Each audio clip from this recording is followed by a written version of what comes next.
Hi everyone, welcome to our channel नन भाभी study blog. बहुत सारे लोग फैमिलियर ही होंगे। जो लोग इस चैनल को प्रॉपर देखते होंगे तो उन्हें पता होगा इस चैनल पे हम लोग स्टडी ब्लॉग डालते हैं। बट आज जो है मेरा मन कुछ अलग ही है, मतलब कुछ शेयर करने का है आपसे। क्या आपके साथ भी ऐसा होता है? ये चीज़ मैं आपसे पूछना चाहती हूँ। और अभी वीडियो में मैं काफ़ी चीज़ें शेयर करूँगी आपसे, क्योंकि ये जो व्लॉग है, ये जो वीडियो है, ये हमारे बाकी वीडियो से अलग है, थोड़ा अलग है।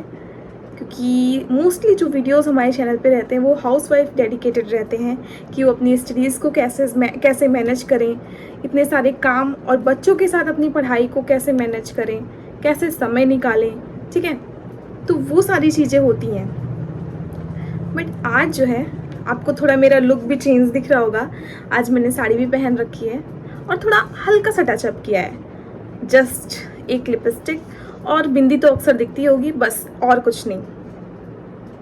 बिंदी, सिंदूर और लिपस्टिक, तीन चीज से कितना चेंज आ जाता है फेस पे, आप देख सकते हैं। पहले की वीडियोस में आप जाके देखिए, हम लोग क्या था, डेली उठे, सुबह उठे, अपना काम किया, ठीक है। और काम भी ऐसा नहीं कि स्लो मोशन में करना है, बस काम कर, किचन में जाना है, बस झट अपना काम खत्म करना है, नाश्ता बनाना है, खाना बनाना है। क्योंकि हमारे यहाँ ऐसा ही होता है कि हम जो है साथ में ही खाना पीना बना देते हैं। क्योंकि बच्चा है एक छोटा सा, उसे स्कूल भी जाना रहता है, उसको भी तैयार करना, उसका टिफ़िन बनाना, हम लोग का नाश्ता बनाना, घर में जितनी फैमिली मेम्बर्स हैं सबका नाश्ता खाना, तो सब कुछ एक साथ। क्योंकि हमें स्टडीज़ भी करनी रहती है। अगर सिर्फ और सिर्फ हम हाउस मेकर होते, आई यूज़ दिस वर्ड क्योंकि इसकी मीनिंग यार अलग है, अभी मैं इसके बारे में भी बात करूँगी। तो हम लोग का काम ऐसे ख़त्म हो जाता था, फिर हम अपना स्टडीज़ लेके बैठ जाते थे, जितना भी टाइम मिलता था। फर्स्ट स्लॉट में 2 घंटा, 2.5 घंटा, 3 घंटा स्टडीज़ करते थे, फिर गैप लेते थे, लंच करते थे, फिर थोड़ा रेस्ट करने के बाद फिर से स्टडीज़ करते थे, और बाकी फिर शाम के टाइम चाय वगैरह के बाद फिर अपना खाने पीने में लग जाते थे। तो शाम के टाइम जनरली हमें टाइम नहीं मिलता था पर स्टडीज़ के लिए। कभी थक जाते थे, कभी कुछ, कभी कहीं बाहर जाना हुआ, तो कभी कोई गेस्ट आ गया। मतलब जो देखा जाए, जो स्टडीज़ होती थी रेगुलर वे में, वो फर्स्ट एंड सेकेंड स्लॉट में होती थी। तो ऐसा ही चलता रहता था। बट अभी कुछ दिनों से मेरी पढ़ाई नहीं चल रही है, आपको पता ही होगा। एग्ज़ाम मेरा था, मैं नहीं दे पाई आरओ का। अभी एलटी की वैकेंसी आई है, यूट्यूब पे खोल रहे हैं, आप इतने सारे वीडियोस पढ़े हैं हर सब्जेक्ट के। मैं बता दूं, मेरा सब्जेक्ट मैथ है, मैंने एक वीडियो भी बनाया है कि कोर्स कैसे परचेस करें, क्या करें। क्योंकि मुझे खुद नहीं समझ में आ रहा कि मैं क्या करूं। लाइफ इज़ मूड पे आ गई है कि समय है, बट समझ में नहीं आ रहा कि हम करें क्या। क्योंकि जिस चीज़ की मैं तैयारी कर रही थी वो एग्ज़ाम मेरे हाथ से छूट गया, मैं उसके बारे में कुछ भी नहीं कर सकती। उस समय मेरी तबीयत नहीं ठीक थी, अभी फ़िलहाल मैं ठीक हूँ। तो समझ में नहीं आ रहा क्या करें। तो पूरा दिन ऐसे बीत जाता है फ़ोन में स्क्रॉल करना, ऐसे इधर उधर, कभी मोटिवेशनल वीडियोस देख लिया, कभी सॉन्ग सुन लिया, पूरा टाइम ऐसे चला जा रहा है। तो अभी जो है मेरे घर में बता दूँ, मैं कोई है नहीं, मैं अकेले हूँ, क्योंकि सब अपने अपने काम से गए हैं बाहर। तो मैं पढ़ रही थी, मेरा डीएलएड का एग्ज़ाम होने वाला है, इसी मंथ में होगा। फिर अचानक से दिमाग में आया कि लाओ खुद को तैयार करती हूँ, खुद को खुश करती हूँ, बहुत दिन हो गए हैं। तो बस मैंने झटपट साड़ी निकाली और साड़ी पहन ली, और सोचा कि आप लोग के साथ कुछ बातें भी शेयर कर लूँ। तो जो मैंने एक वर्ड यूज़ किया था, हाउस मेकर, जनरली क्या होता है कि हम लोग से या फिर हमारे बच्चों से बाहर कोई पूछता है, बेटा आपकी मम्मा क्या करती हैं, तो बोलते हैं हाउस वाइफ है। आपके हस्बैंड से कोई पूछता है कि आपकी वाइफ क्या करती है, तो बोलते हैं हाउस वाइफ है। हाउस वाइफ मतलब नथिंग।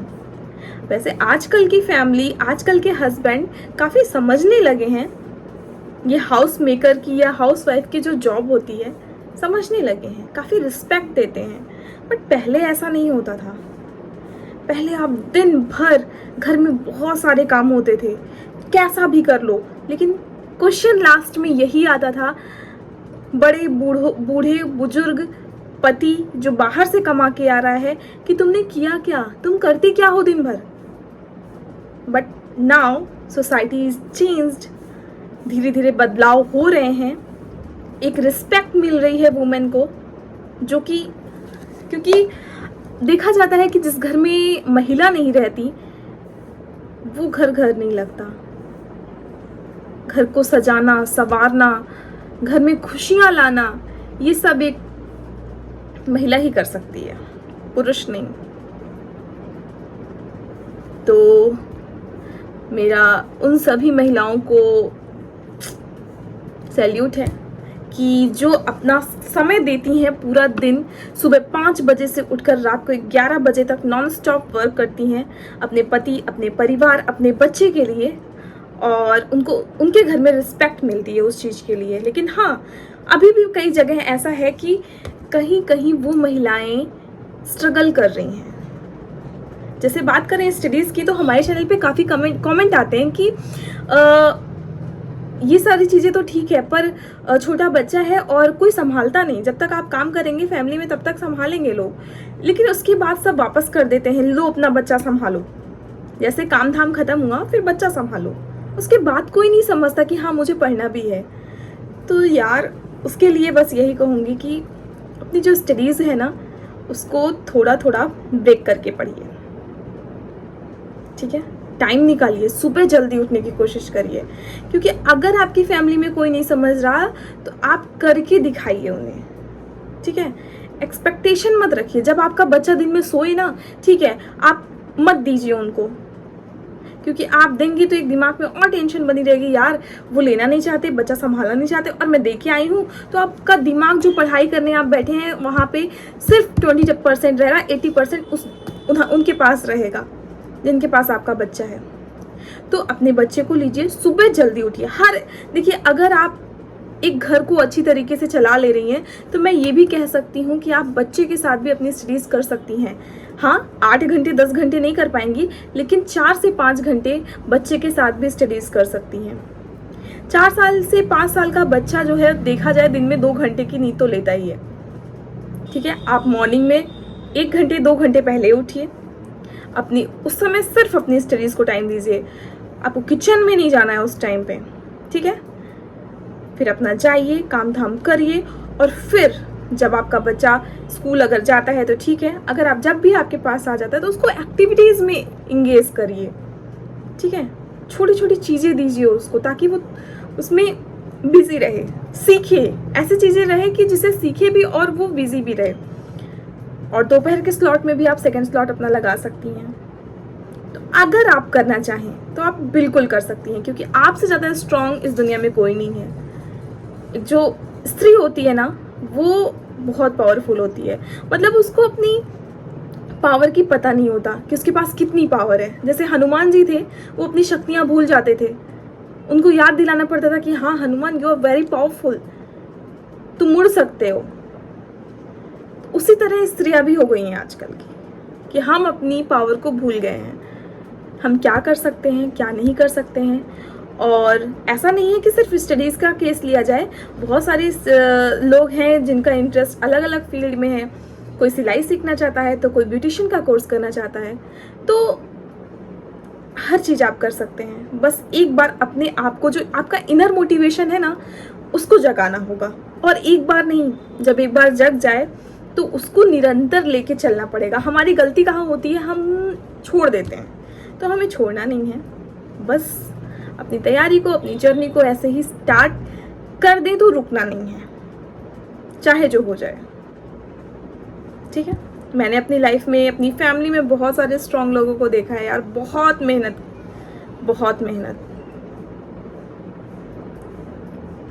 मैंने अपनी माँ को देखा है, बहुत स्ट्रगल किया है उन्होंने हमारे लिए, हमारे फ्यूचर के लिए। तो हम क्यों नहीं कर सकते? हमारे अंदर भी तो वही सारी चीज़ें हैं।